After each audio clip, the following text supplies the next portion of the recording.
Hey, this is Trevor Sternad from the Black Dahlia Murder here, and you're listening to the Everblack podcast.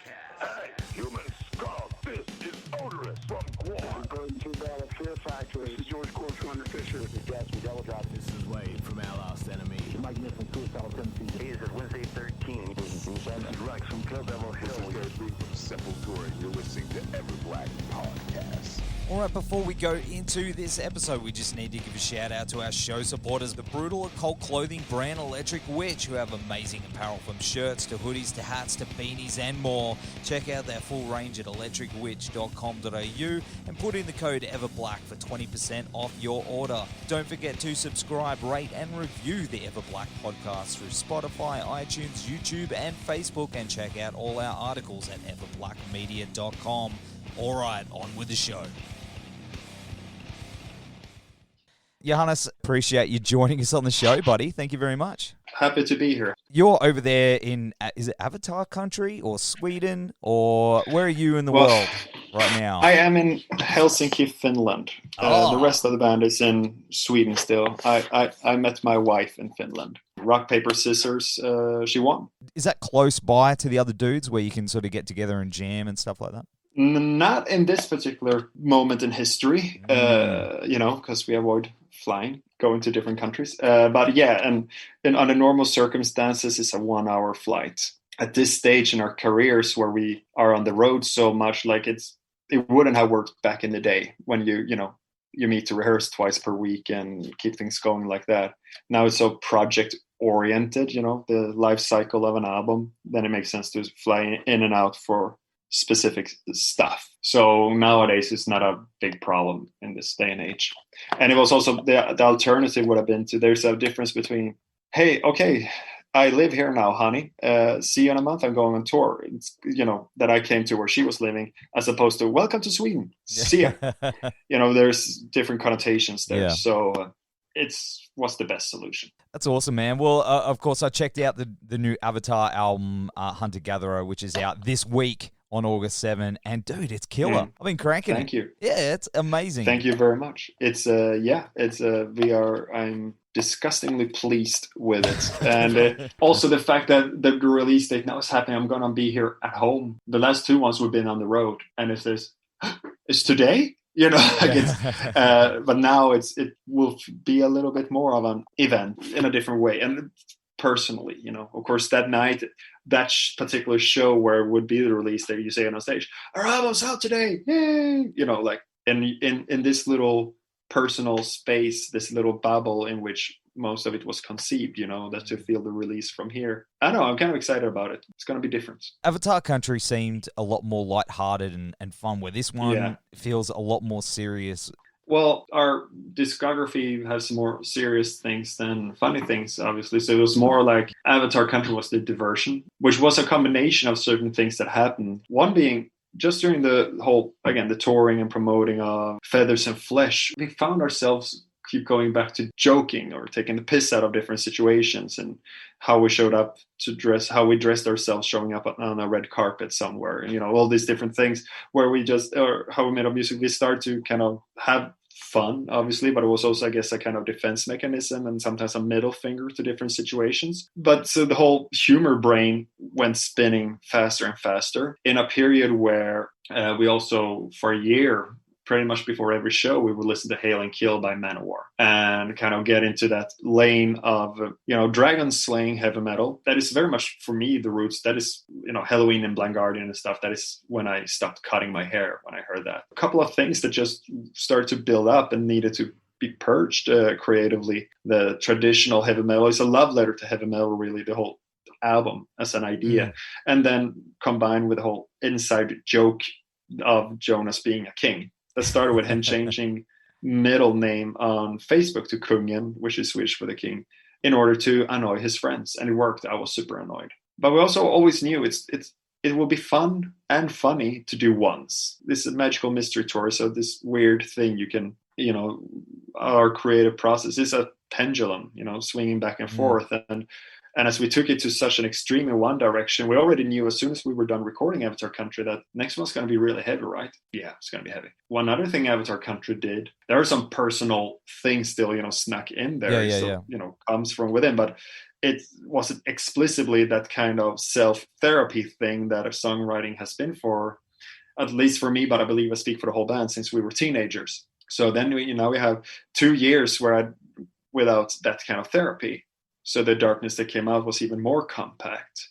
Things grew from there, and there was a certain idea about anger, rage, and accountability, facing the darkness and stuff that are, as a matter of fact, really dark, and it just started to build and build and build, that then gave this direction to it. But it started with like, okay, this was cool, now next one's going to be really heavy, and everything else was built on top of that. It seems like it's got a bit of a sci-fi vibe to it too. Yeah, and I guess a cyberpunk vibe. I like that. It's one of those things. You look around at the world, we look at how you and I are speaking to each other through these little lens thingies here and everything, and then you watch I don't know, the original Total Recall or whatever, or you listen to Fear Factory. That dystopia that was kind of cool in movies and in music, but we kind of were warned about, and we're here now. Surveillance, high tech, and pollution, and they're just that miles wide canyon between those who have and those who don't have. The injustices, everything just piles up to, this is what Fear Factory warned us about, I guess. And we're living that right now. And we are in a fork in the road, where we get to choose future. One is Mad Max mixed with Terminator 2, mixed with, I don't know, a pile of pus and shit. And the other one is Star Trek, because the potential is there. I haven't watched every season of every series, but enough to be aware of the idea of what could happen instead, what we can do. So there is the sci-fi aspiration, I guess, on the album, in terms of where we choose to lie our hope if you look at the big picture. Again, the album is called Hunter-Gatherer because us as animals, we are still the same naked ape as we were when we were hunter-gatherers. A couple of us in the band read this book, Sapiens, by Yuval Noah Harari, throughout the writing process, and it kind of affected a lot of ideas that ended up on the album. The idea of, as a species, every next step throughout history has been a good idea. There's an incredible high amounts, depressingly large percentage of the biomass on the earth now are humans. So we've been able to breed and feed and clothe more and more. As far as the individual goes, gone from bad to worse many times. Agriculture started, we were able to feed more, but rely on fewer sources of nutrition, a more less varied diet, and more dependent on the weather in a different way, needed to store things for the winter. That storage, that's a treasure, that's something you can steal. Conflict increased, diseases increased, arthritis in the knees from plowing the fields. Everything, it just, for an individual, life probably gets shittier. Then fast forward, Industrial Revolution, you see similar stuff, but on steroids, because the machines can feed even more people, clothe even more. But just then we had a lot of people, and still do, that work, 10, 12, 16, I don't know, hours indoors in a factory. Super monotonous work. And just for many individuals, it's been soul crushing. In the grand scheme of things, that's turning around since the last, post-World Wars or something. But we are still facing then the whole environmental and this fork in the road. All this is happening while we are this Homo sapiens. We always were. And so the album, kind of in different songs in different ways, is this, what does it mean to be human? What does it mean to be human now? Accounting for all the personal stuff on the album. What is it like to be, me right now? The album cover, I'm getting a bit of a Deadlights from It vibe from it. Was that what you were going for? No, but I see what you mean. It's cool. No, it's I guess it symbolizes more than anything that, like, if again looking at the title Hunter-Gatherer, like, so trying to go back to on some level try to express or understand or explore our inner nature, so what we are. And that also goes then hand in hand with being a band called Avatar, which an avatar is a manifestation of a god, so it's that inner potential. So that's just that inner power, that inner rage, that inner ability for destruction or to build, that power just coming out. And as it's music and it's vocals, then of course it exits through the mouth in this visual metaphor. I like that. That's really cool. And of course, you got Corey Taylor to guest on the album too on A Secret Door. Man, that's awesome. I wish I could whistle. I can't whistle. I'm terrible. My whistling was okay on the demo, but Corey did a much better job on the album. It was a quite spontaneous things, and he is, we have met, we have opened for Slipknot, and stuff like that. So we existed on his radar for various reasons before this. I guess this more happened because thanks to the fact that he is good friends and have also worked with the producer of the album, Jay Rustin, multiple times. So the offer kind of came from there to like, well, number one, can I come listen while you're in the studio? And yes, of course. And if you guys want, I'm very open to do something. It was pretty much like that. And we are those kids that grew up on Slipknot. I covered Duality in high school. And John and Jonas played Sick together. It was very present like that. And what do you do when one of those voices of a generation enters the studio? Yeah, whistle, motherfucker. And he loved that idea. And the funniest thing about it was, like, because it's a funny story, but the song is dead serious, and he did a great job. And that made it in a way even funnier, because her, you want to whistle? Her, yes, and enter the booth and like, all right, here we go, game face. Like, he's a musician, of course you take it seriously once you stand there. That song in particular gives me goosebumps, man. Oh, thank you. That chorus, you know when it's a good song, and you'll be like, I was driving to it and it instantly hit me. I appreciate that a lot. Thank you. It's I'm very happy with it. It's to talk about the songwriting of it. It's kind of a Venn diagram that I was very pleased with. Where, okay, so the melody of the main riff is the melody of the chorus, but you get different chords underneath. That gives it completely different feels. The chords of the main riff, they are being used also in the verses. So they are all the things are kind of interlinked with each other. They share something with each other. So that Venn diagram thing was, once that came together, I was disgustingly pleased with it. I love the way you say that. I love it. No, it's definitely one. They are all near and dear to the heart. That was kind of the point, doing a 10-track album, not more, and sticking to those 45-ish minutes of music. That, who do we think we are if we think that our release needs to be longer than the Ninth Symphony by Beethoven? This kind of feels like, with few exceptions, you can do The Wall. There's rarely a reason for why an album needs to be longer than the space on a LP, on a vinyl. That just seems, we wanted to make sure that we did every minute of that album was, done justice. It's not just about having as many good songs as possible. It's also about making sure that they all have a fair amount of space. There are reasons to make 4.5-hour movies. Your Lord of the Rings director's cut. There's a place for those. Yes. But usually the best movies and the best length for a movie is between 90 and 120 minutes. Hey, I'm all good for a good double album, but it's all about space and time in people's day as well. Are you building up to something visually with this one like you did with Avatar Country? Yeah, but there's a very different way of thinking about it now. Like, in one way to summarize what Avatar Country was. Well, two different ways. One, as a stage show, would be, one was that it was very operatic, in the sense that it used a lot of stuff on stage. And the other word would be used a lot was that it was pornographic. Again, because it was a lot of stuff on stage. It was all in your face, leaving very little to your imagination, and it was exactly what it was, and showed it to you with maximum intensity to get some kind of effect from you. So the next stage goes from being less operatic to being more something to be treated like that kind of black box theater room. There's a greatness in minimalism is not the right word when you talk about an Avatar stage show, but in lack of better words right now, I'm going to use it. In that minimalistic black box theater environment, if you pull out a park bench and put it there, it's a park. If you remove that, put in a couch, it's a living room. So, you can use smaller means to have a big effect, because in lack of other things around.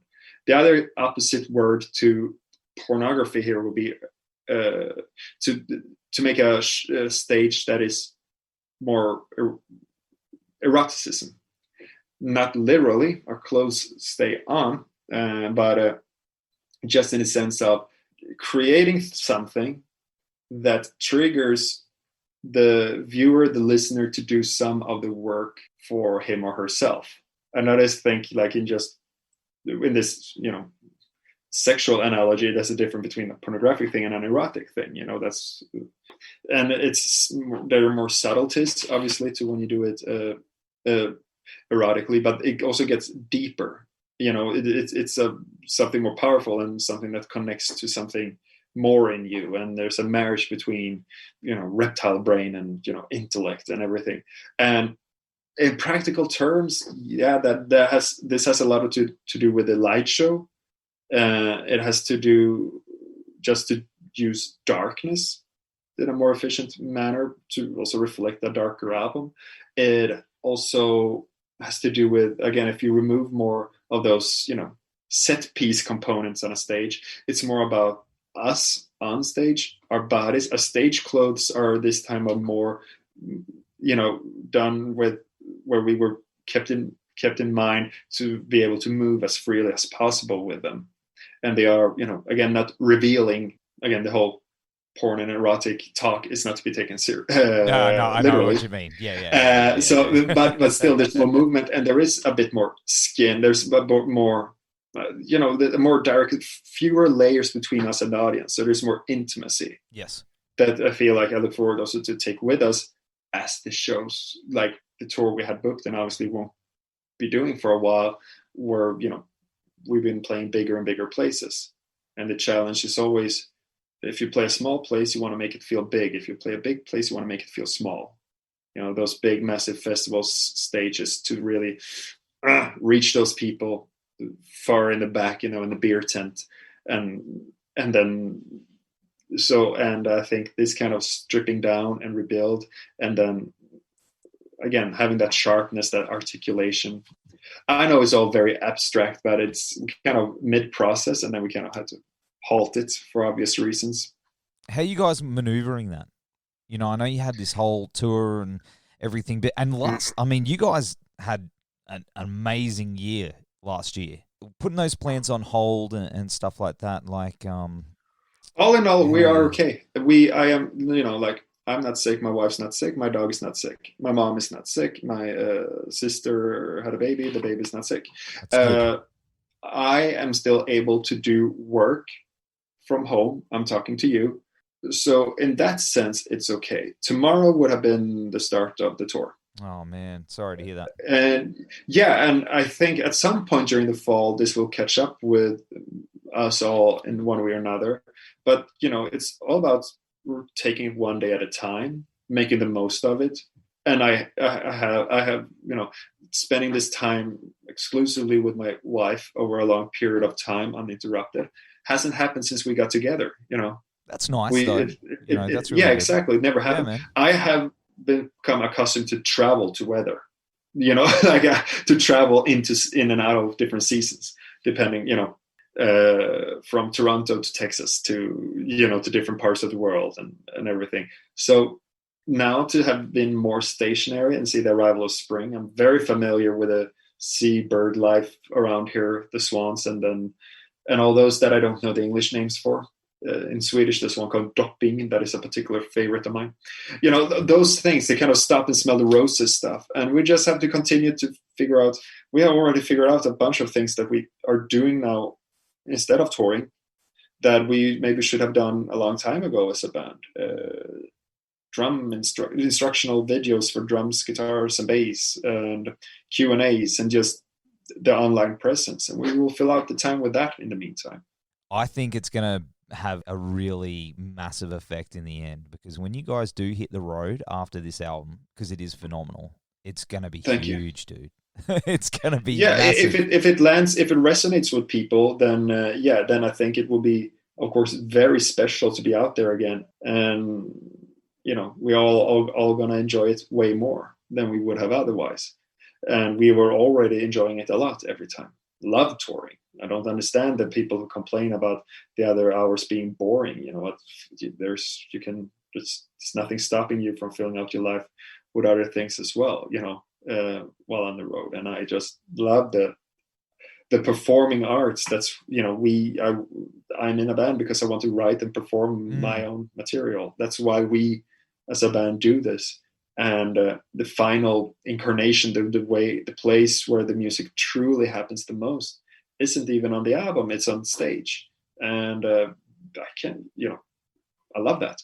And that's going to be awesome. And so it's all about, you know, the masks and the clean hands and the distance and the patience, and talk a bit about the whole McNuggets situation with people, and hope for the best. And then at some point we will be able to hit the road. It's going to be exciting. Have you been to Australia yourself? I have never been to Australia. Sadly, our bass player Hendrik used to be some kind of youth exchange, kind of, not scouts, but the CISV, I think it was called. So when, as a kid, a teenager, he spent some time there. I think he's the only one in the band, to my knowledge.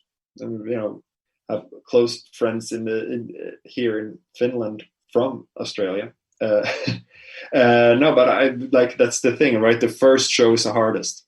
We've seen that repeatedly.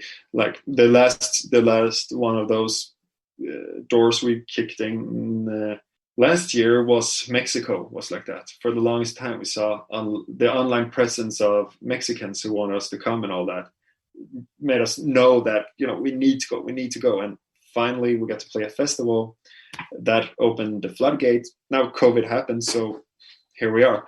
It's easier to come back after you come, if you did the job right the first time, you know. So we are hoping to do the same thing to Australia ASAP. Absolutely, because it'll be phenomenal. And man, I appreciate you hanging out on the show with us tonight, man. Hunter Gatherer.